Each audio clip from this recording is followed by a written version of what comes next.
Macro photography, or micro photography as it's also becoming known as these days, is all about getting in close.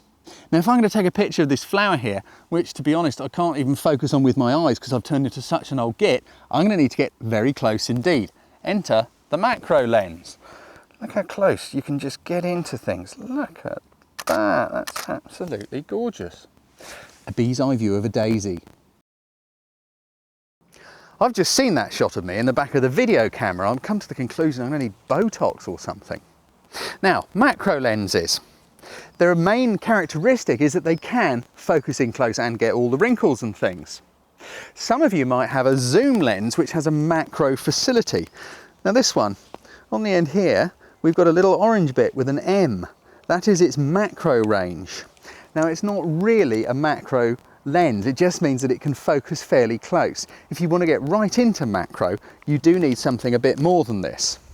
Let's dump that on the lawn down there. A bit cavalier with my kit. A macro lens will let you do that. This will focus down to an astonishingly tiny, oh crumbs, where is it? There it is, feet.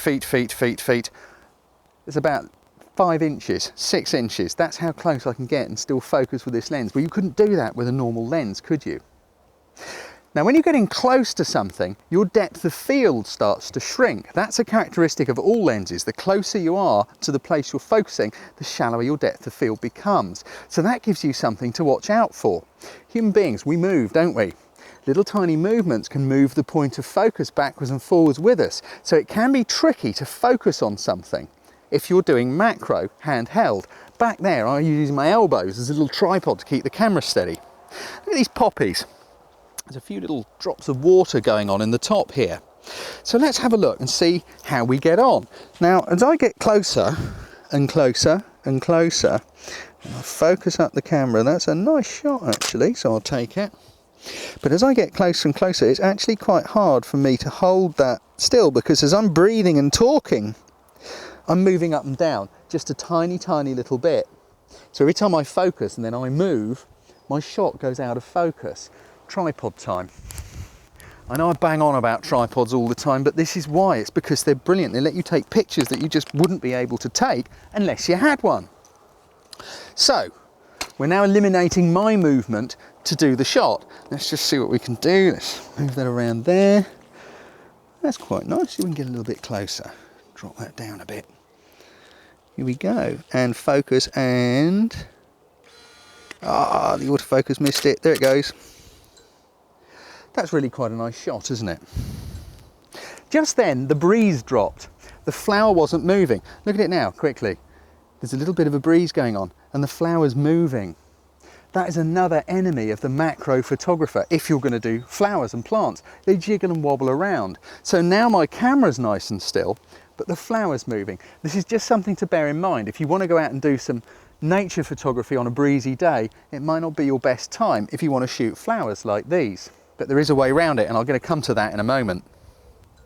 Another thing to look for with macro is light.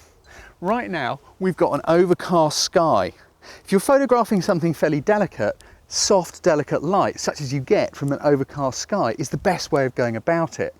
The light is still directional. It's coming from over there, although it's very soft and very subtle.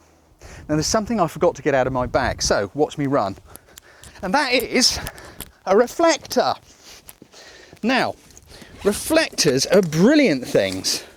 You don't need a very special reflector, because with macro, everything's on a macro scale, isn't it? It's really small.